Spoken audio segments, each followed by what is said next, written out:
What's up, y'all? We're out here at the range still, out here doing some more testing, having a lot of fun out here. It's getting a little cloudy on us, so I'm trying to sneak a couple more tests in before I call it for today.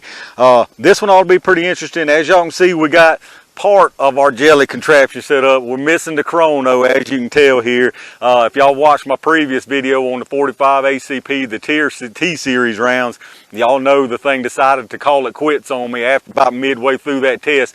I changed batteries, tried to do whatever I could with it. It just won't give me any kind of reading whatsoever. So it's done retired on me. So I've got to send that thing off and get it replaced. I hadn't had that one too long. I believe it's still under warranty. If not, I just got to order another one regardless. So it's probably going to be a week before I get another one. So I was already out here and wanted to take care of some more tests. No sense to waste a nice day like this. So anyway, should be still interesting. What we're testing today is some good old 45 Colt, something that's pretty hard to get nowadays. And what we're testing it out of is the old Taurus Judge. We're using the 6.5 inch version though this time. 6.5 inch. This is the Magnum version, so it can hold you 3 inch 410 shells. It can hold anything besides the 454 Casul like the Raging Judge does. So 6.5 inch Magnum 3 inch one. Good old Taurus Judge. And what we're testing out of it today is two different loads here. First off, we got the Max Tech Cowboy Action, just a lead flat nose projectile, just a hard lead flat nose. These are 250 grains, so got a hard lead flat nose, 250 grains. And the other round is going to be the Cellier and below. Now these are 230 grain. These are actually jacketed hollow points. So we're testing out the jacketed hollow points versus the flat nose lead rounds and see what kind of difference we're going to get in them. Now down here in this second block, I've got right many tracks, so hopefully we won't get much penetration past the first one. We shouldn't. This lead one may go further, but we'll see what happens. It may not, so it'll be interesting to see. Anyway, this is the first 45 Colt test I've done, so even without the chrono, it's going to be pretty interesting. And once I get the chrono, I'm going to be doing plenty more tests with this 45 Colt. I'm going to probably put it up against some 44 Magnum and all that jazz too. So we'll eventually see what the chrono is on this thing. I don't think there's no listing on the boxes or anything as far as velocity. Yeah, none at all on either one of these. So it's all a guess as far as what the velocity is for now. But like I say, y'all stay tuned. I'm going to be doing plenty more tests and we'll see the velocity once I get that chrono replaced. But anyway, enough chit chat. Let me get this stuff out of the way, get y'all set up, and you know what time it is. All right, y'all. It's 45 Colt Taurus Judge jelly time. So let's see what we can get here. We're going to start out with these 250 grain flat nose leads. So see what we get, y'all. Here we go.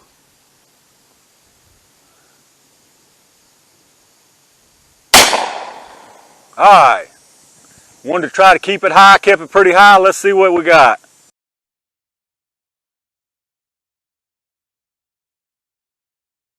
Y'all, it's really just been one of them days today. I don't know if y'all caught what I did there, but I didn't even have my doggone jelly cam set up. It was a nice clean hit. Now it's probably a spoiler because when I put the picture, y'all gonna see what it did already. But I'm gonna put another one in it just so y'all can get the picture of the slow-mo of the force and all of it hitting the block there. I'm so used to having to rearrange my chrono cam, and with it not being here, I totally forgot my doggone jelly cam. But that's all right. We're getting double jelly time today. So here we go. Another 450 grain lead nose, y'all. Here we go. There we go. Perfect placement on that one. So let's go down there and check them out.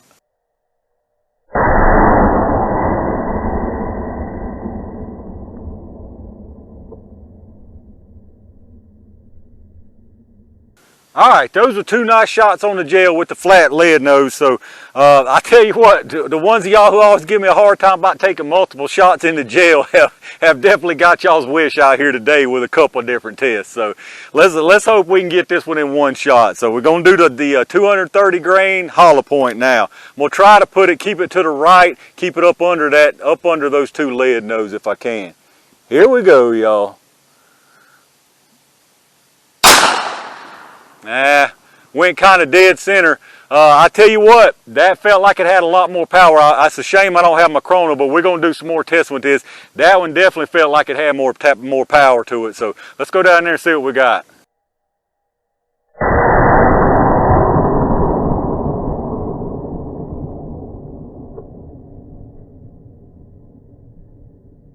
All right, y'all. First thing I can tell you, just by first impression, is these 45 Colts ain't playing around, buddy.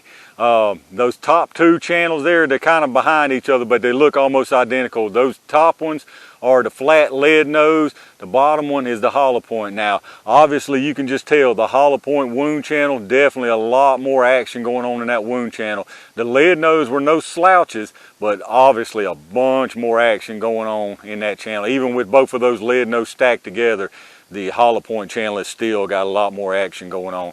The hollow point dumped a couple pieces of jacket, one little piece of jacket there, one little piece of jacket there, and the projectile actually stopped right here. It's behind where I pulled out some stuff for another test. I'll show you some other angles on it, but stopped right there in the second block. The two lead flat nose, as y'all can see, stopped right here near each other on the second block also. So let me show you some different angles of it. All right, on the right, obviously the lead flat nose. The left one is the hollow point. You can see, I mean, no comparison as far as the wound channel. Hollow point got a lot more on the wound channel department, a lot more. Now that one, those leads ain't no slouches now, but definitely the hollow point outdid it on the wound. Hollow point stopped, you can see it right there in the second block. The two lead noses stopped right there in the second block. I don't know if this angle's got anything worth checking out, but again, the top two, the flat nose lead, bottom one the hollow point. So the flat nose lead, you can see going, stop about right there. The hollow point stops about right there. As far as penetration on it, the hollow point made it to 19¼ inches. Those lead nose or flat noses. So again, the hollow point 19¼ The flat nose lead rounds, one of them stopped at 23½. The other one made it almost to, it's a little over 24¾ So they moved on out there, buddy. That 45 Colt is definitely no slouch at all. All right, let's take a look at the projectiles, y'all. Hollow point, obviously, and here's the flat nose lead rounds. Now we'll look at the flat nose lead rounds first. They both look identical. I made a few marks with the pliers getting them out, but no deformation on them. And it retained all their weight. I squished it a little bit getting it out with the pliers, but just two big old hunks of lead. I mean, that's basically what you're looking at. Two big old honking hunks of lead that would give you definitely a bad day without a doubt. So two big old chunks of lead versus this right here. This is the hollow point. So here's what the hollow point did. It did expand, it peeled back and expanded, but not any kind of crazy expansion. Now, this could be the round itself, so, you know, maybe I'll get a couple more different types of hollow points just to see, but decent expansion on it. Nothing crazy as far as expansion goes, but it definitely did expand. You can see kind of the difference in diameter there after it expands. Pretty significant. Nothing really crazy to it though. But it did expand. I kind of expected a little more, to be honest, especially out of a 6½-inch barrel. But you know, that being said, it would definitely, it's definitely not what you want to be having to deal with on the wrong end of it for sure. So, pretty decent little rounds it looks like. Again, I'd be curious to see what some other hollow points, if they did any better or worse or about the same, or what the deal was. But there you go. Anyway, the 45 Colt projectiles. All right, y'all, that's another jelly test down. Pretty interesting one today. This is the first time I've done a 45 Colt gel test, so it was definitely interesting to see what was going on. Those things are definitely, they pack a wallop, buddy. I mean, they went on out there. The penetration is crazy on those suckers for sure. Definitely be a nice hunting round even. And I'll be honest with you, this little 6½-inch Judge, it shoots pretty good. I mean, it shoots nice and straight and accurate. It's a shame my doggone chrono quit on me, so I wasn't able to get the speeds on those. But like I say, I'm definitely going to be doing some more tests now that I got me some hollow points to run through this thing. And we'll get some chrono speeds and test it against a couple of other calibers. But interesting test nonetheless. The hollow points, a little underwhelming if you ask me, versus the lead. I mean, the lead did its thing. The hollow point performed a little better in places for sure, but nothing crazy drastic like I thought it would. But anyway, let me know down in the comments what y'all think about it. Do y'all run 45 Colt out of anything? Do you use it a lot and just every now and then? What do you think about the round? Let me know. Have you got any kind of interesting rounds that you use or have used or done any tests? I'll be interested to see what y'all have to think about the 45 Colt. So let me know down in the comments. If you like the video, as always, make sure you hit the thumbs up. Make sure you subscribe. I got a lot of stuff coming. Like I say, I've got to get a new chrono in here before I can do a whole lot more. But I've got one more I'm gonna do today before I leave that really don't require chrono. Something a little bit different. So stay tuned for that. Definitely make sure you subscribe so you can catch that stuff as soon as I upload it. You don't want to miss it. I got some good stuff coming. Check my Amazon affiliate link in the description. Like I always ask, if you do your shopping, don't cost you anything extra, and if you get anything after going through that link, we get a kickback from Amazon to the channel. So it helps out a little. I appreciate that. Appreciate all my range gang members who hit that join button down there. That helps out a lot also. Appreciate each and every one of y'all who watches my videos. Like I always tell you, thumbs up, subscribe, comment. That helps more than y'all know, and I really appreciate that. So again, stay tuned. I got a whole lot more cool stuff coming. In the meantime, stay safe, stay prepared, and I'll see you soon.